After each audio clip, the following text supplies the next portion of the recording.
আসসালামু আলাইকুম রহমতুল্লাহি ওয়া বারাকাতুহু। আজকে আমাদের আলোচ্য বিষয় মুতার যুদ্ধ। যা ইসলামের পথকে সুগম করার জন্য অত্যন্ত গুরুত্বপূর্ণ ভূমিকা পালন করে।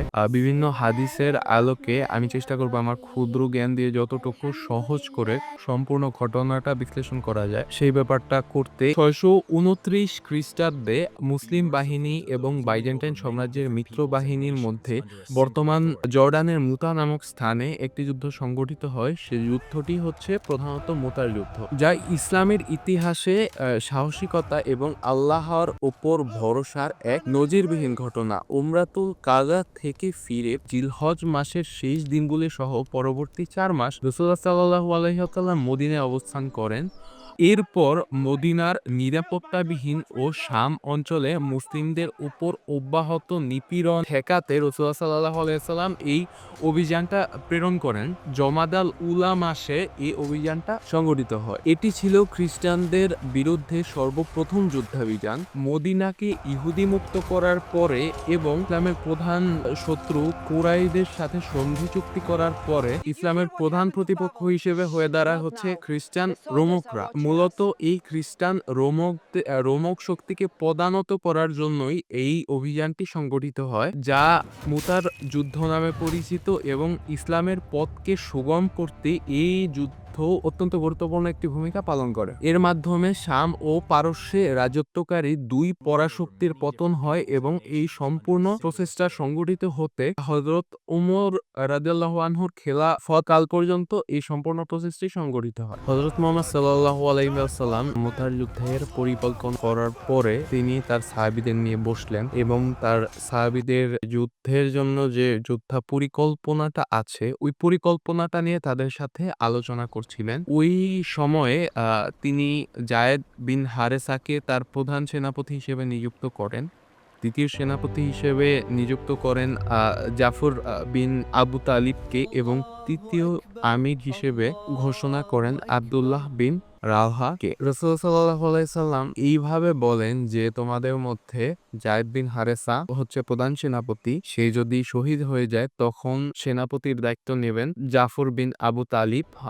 যায়েদ বিন হারেসা হচ্ছে রাসূলুল্লাহ সাল্লাল্লাহু আলাইহি ওয়াসাল্লামের পালক পুত্র এবং জাফর বিন আবু তালিব সে হচ্ছে রাসূল সাল্লাল্লাহু আলাইহি ওয়াসাল্লামের চাচাতো ভাই। রাসূল সাল্লাল্লাহু আলাইহি ওয়াসাল্লামকে সম্পূর্ণ সময় তাকে সাপোর্ট দিছে এবং শেষ সেনাপতি হিসেবে নিযুক্ত করা হয়েছে আব্দুল্লাহ বিন রাওহাকে। এই তিনজন সাহাবী রাসূলুল্লাহ সাল্লাল্লাহু আলাইহি ওয়াসাল্লামের অত্যন্ত কাছের তিনজন মানুষ ছিলেন। তো রাসূলুল্লাহ সাল্লাল্লাহু আলাইহি ওয়াসাল্লাম এভাবে বলছেন যে যদি যায়েদ শহীদ হয় তাহলে যুদ্ধের যে পতাকাটা সেটা তুলে নিবে জাফর। যদি জাফর শহীদ হয়, জাফর বিন আবু তালিব তিনি শহীদ হয়, তখন যুদ্ধের পতাকা তুলে নেবেন আব্দুল্লাহ বিন রাওহা। এবং যদি আব্দুল্লাহ বিন রাওহা শহীদ হয় তখন তাদের মধ্যে যে কাউকে তারা আলোচনা করে যুদ্ধের আমির বানায় নিবে। তো রাসূলুল্লাহ সাল্লাল্লাহু আলাইহি সাল্লাম এভাবে ঘটনাটা বলছেন। এখন এখানে দেখার বিষয় হচ্ছে যেহেতু রাসূলুল্লাহ সাল্লাল্লাহু আলাইহি সাল্লাম সেনাপতি হিসেবে তিনজনকে ঘোষণা করছেন এবং মোটামুটি তাদের তিনজনকেই এভাবে বলছেন যে তোমাদের মধ্যে সে যদি শহীদ হয় তারপরে পতাকা নিবে উনি। অর্থাৎ তারা মোটামুটি তখনই বুঝে গেছে যে এইটাই হয়তো তাদের শেষ যুদ্ধ। এরপর রাসূলুল্লাহ সাল্লাল্লাহু আলাইহি সাল্লাম সবার পরিবারের সবার কাছ থেকে সালাম করার জন্য তাদের হচ্ছে যেতে বলছেন যে তারা মুতার যুদ্ধে অংশ নিবে। তো এই পর্যায়ে রাসূলুল্লাহ সাল্লাল্লাহু আলাইহি সাল্লাম যে পালক পুত্র যায়েদ বিন হারেসা সে বলল যে আমার বাবা আমাকে যুদ্ধে যেতে বলছে এবং আমার মা ঘরে বসে এই আদেশ শুনছে, আমার আর কারো কাছ থেকে পারমিশন নেওয়ার প্রয়োজন নেই। এরপরে হচ্ছে জাফর বিন আবু তালিব, আব্দুল্লাহ বিন রাওহা তারা ওই জায়গা থেকে প্রস্থান করলেন এবং তারা তাদের বাসায় গেলেন। এরপর জাফর বিন আবু তালিব তার বাসায় গেলেন, তার বিবির সাথে দেখা করতে তার বাসায় গেলেন এবং তার বিবির উদ্দেশ্যে বললেন রাসূল সাল্লাল্লাহু আলাইহি সাল্লাম আমাকে যুদ্ধে সেনাপতি হিসেবে নিযুক্ত করেছেন। জাফর বিন আবু তালিব এভাবে বলতেছেন যে দীর্ঘদিন তোমার সাথে আমি ছিলাম, জানি না তোমার হক কতটুকু পালন পালন করতে পারছি। হয়তো তোমার হক পালন করতে পারি নাই, তোমার হক নষ্ট করছি। বিভিন্নভাবে তোমার উপর জুলুম করছি। তুমি পারলে আমাকে মাফ করে দিও। তো তখন তার বিবি বললেন, রাসূল সাল্লাল্লাহু আলাইহি ওয়াসাল্লাম যেহেতু আপনাকে সেনাপতি হিসেবে নিযুক্ত করছেনই, তাহলে তো এখানে বাধা দেওয়ার বা না বলার আমার কোনো ইখতিয়ার নাই। আমি দোয়া করি আপনি গালি হয়ে আমার কাছে ফিরে আসেন। তো ওই সময়ে জাফর বিন আবু তালিব সে হচ্ছে তরবারির উল্টা প্রান্ত দিয়ে তার ওয়াইফের হাতে আঘাত করে আরকি, মৃদু আঘাত করে দুষ্টামির স্বরে সে বললেন যে, "তুমি উল্টা দোয়া করতেছো কেন? রাসূলুল্লাহ সাল্লাল্লাহু আলাইহি ওয়াসাল্লাম আমাদের এইভাবে বলছে, যদি আমার আগে হচ্ছে যায়েদ বিন হারেসাকে সেনাপতি হিসেবে নিযুক্ত করছেন এবং আমার পরে হচ্ছে আব্দুল্লাহ বিন রাওয়াহাকে সেনাপতি হিসেবে নিযুক্ত করছেন। তো ওই হিসেবে আমার জীবনের এটা সম্ভবত এটা আমার জীবনের শেষ যুদ্ধ হতে যাচ্ছে। তো তুমি উল্টা দোয়া করো না। আল্লাহ চাইলে আমাদের কিয়ামতের দিন আবার দেখা হবে।" জাফর বিন আবু তালিব বলেন যে, "নির্ঘাত আমি হয়তো শহীদি মর্যাদা পাবো। যেহেতু রাসূলুল্লাহ সাল্লাল্লাহু আলাইহি ওয়াসাল্লাম এভাবে বলছেন এবং সে তার বিবির উদ্দেশ্যে আরো বললেন যে, "আমি তোমার কাছে আমার বাচ্চাগুলোকে রেখে গেলাম। আমি যে পথে জীবন দিতে যাচ্ছি, তুমি তাদের ওই পথেই মানুষ করবে ইনশাআল্লাহ।" এই বলে জাফর বিন আবু তালিব হচ্ছে রওনা হলেন। সে আর পেছনে ঘুরে তাকাননি। তার বিবি খুব ছটফট করতেছিল। ইউজুয়ালি এটা হয় স্বাভাবিক এবং তার যে ছোট, ছোট বাচ্চারা তারাও হচ্ছে তার পেছন ছুটতেছিল। বাট জাফর বিন আবু তালিব আর পিছনে ঘুরে তাকান নাই। সে যুদ্ধের জন্য আ একেবারে গেলেন। এরপর আব্দুল্লাহ বিন রাওহা ওই দিন ছিল তার বাসর। তার সদ্য বিয়ে করছে। এখনো তার ওয়াইফের মুখও সে দেখেনি।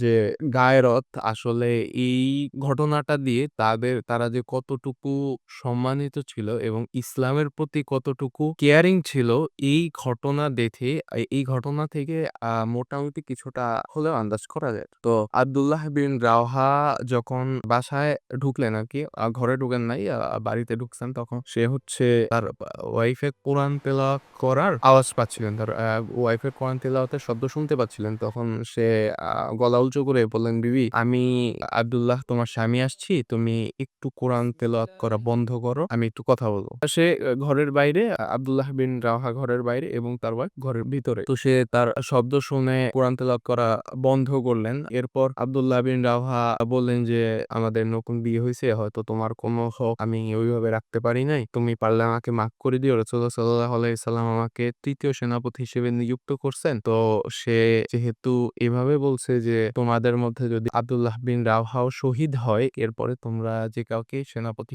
হিসেবে নিযুক্ত করে নিও। তো এর দ্বারা মোটামুটি বোঝা যায় যে হয়তোবা আমি শহীদি মর্যাদা পাবো। মনে হয় না গাজী হিসেবে ফিরে আসতে পারবো।" তো যখন আব্দুল্লাহ বিন রাওহা বললেন যে, "হয়তোবা আমি শহীদ হয়ে যাব, আমি আর তোমার কাছে ব্যাক করতে পারবো না।" তখন তার বিবি হচ্ছে তার উদ্দেশ্যে বললেন যে, "আমাদের হচ্ছে নতুন বিয়ে হইছে। আপনাকে তো কোনোদিন আমি দেখিও নাই এবং আমাকেও আপনি দেখেন নাই। তো আপনি একটাবার ঘরে আসেন, আমি আপনাকে একবার দেখব।" তো আব্দুল্লাহ বিন রাওহা তখন বলতেছিলেন যে, "না, আমি ঘরে যাব না। যদি ঘরে যাই হয়তোবা কোনো কারণে যদি তোমার মায়ায় পইড়া যাই বা শয়তানের ওয়াসওয়াসায় পইড়া যাই, আমি হয়তোবা ওইটা আমার জন্য ভালো হবে না।" তো সে এইজন্য ঘরে ঢুকতে চান নাই। তার ওয়াইফের মুখ দেখতে চান। তখন তার ওয়াইফ বলতেছে যে, "আপনি আসেন, আমি এমন কিছু করব না যাতে আপনি আটকায় যান। আমি শুধু আপনারে একবার দেখব।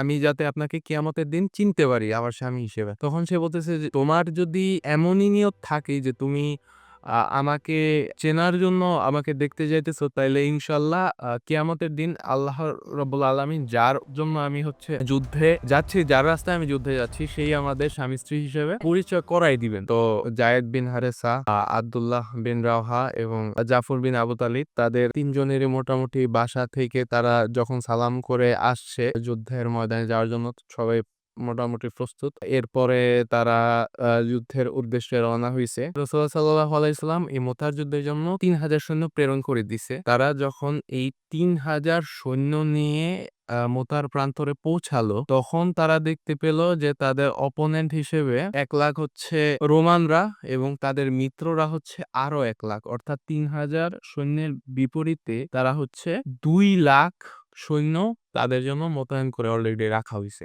ওই পরিস্থিতিতে তারা হচ্ছে সবাই হকচকিয়ে গেছে অ্যান্ড এটা খুব স্বাভাবিক। কারণ হচ্ছে ৩,০০০ সৈন্যের বিপরীতে যদি ২,০০,০০০ সৈন্য দাঁড়ায় থাকে, ওই পরিস্থিতিতে আসলে তো যুদ্ধ হয় না আসলে। ৩,০০০ সৈন্য কই ২,০০,০০০ সৈন্য।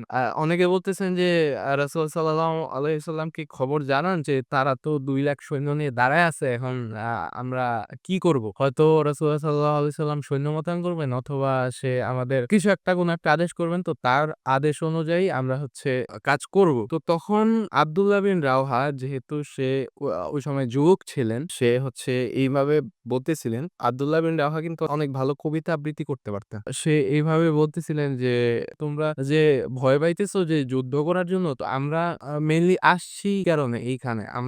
আমরা তো শহীদ হওয়ার জন্যই আসছি। এখন আমরা যদি গাজী হই তাহলেও আমাদের উদ্দেশ্য সফল। আমরা যদি শহীদ হই তাহলে আমাদের উদ্দেশ্য সফল। তো তোমরা ভয় পাইতেছো কেন? এবং যদি শহীদ হই তাহলে মর্যাদাটা বরং আরো বেশি। তোমরা তাহলে ভয় পাইতেছো কেন? ভয় পাওয়া উচিত না।" তখন আব্দুল্লাহ বিন রাওহা এইভাবে কথাটা বলছেন, তখন সবাই অনুপ্রাণিত হইল এবং সবাই মোটামুটি যুদ্ধের জন্য প্রস্তুত হয়ে গেল এবং তারা সবাই যুদ্ধে যাওয়ার জন্য রেডি এবং যুদ্ধে গেল তারা।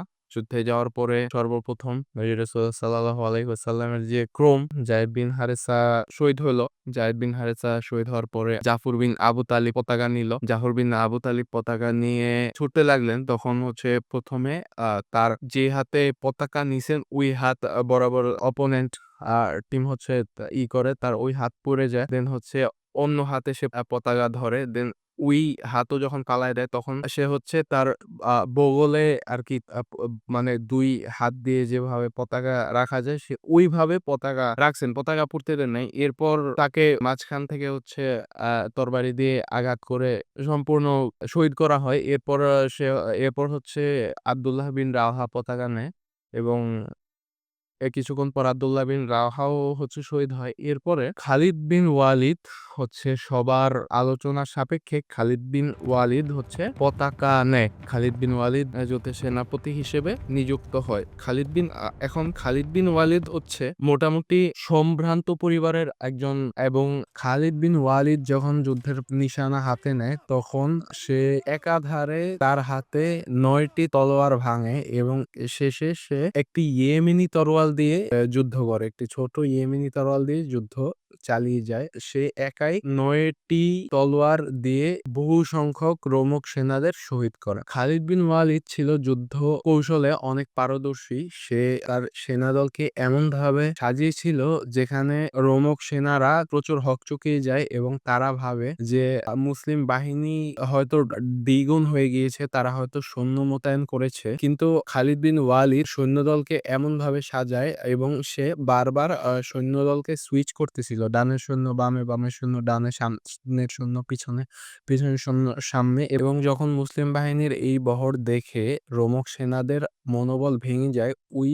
সুযোগেই খালিদ বিন ওয়ালিদ একেবারে মাঝ থেকে ঘোড়া ছুটিয়ে সে একাধারে ৯ টি তরোয়াল ভাঙে বিভিন্ন রোমকদের কাফিরদের শহীদ করে এবং খালিদ বিন ওয়ালিদের এই দূরদর্শিতা এবং মুসলিম বাহিনীর মধ্যে এমন বিভিন্নতা দেখে রোমক বাহিনী বিভ্রান্ত হয়ে যায় এবং তারা পিছনের দিকে এগোতে শুরু করে। খালিদ বিন ওয়ালিদ বুঝতে পেরেছিলেন যে এই ৩,০০০ সৈন্যবাহিনী নিয়ে কোনোভাবেই ২,০০,০০০ সৈন্যবাহিনীকে একেবারে নির্মূল করা সম্ভব না। তো সেক্ষেত্রে খালিদ বিন ওয়ালিদ খুব দূরদর্শিতার সাথে পেছনের দিকে ফিরে, যেহেতু রোমক সৈন্যরাও পিছাচ্ছিলেন তাই খালিদ বিন ওয়ালিদও পিছাচ্ছিলেন এবং যেহেতু খালিদ বিন ওয়ালিদ পিছাচ্ছিলেন এবং মুসলিম বাহিনীর পেছনে ছিল মরুভূমি, তাই রোমকরা ভাবলো যে তাদের হয়তো মুসলিমরা মরুভূমিতে নিয়ে নিক্ষেপ করবে এবং সেই ভয়ে তারা পালিয়ে গেল এবং মুসলিম বাহিনীও জয়ের সাথে ফিরে এলো। তো এই ছিল মুতার প্রান্তরের ঘটনা। মুতার প্রান্তর ইসলামের ইতিহাসে এক নজিরবিহীন ঘটনা।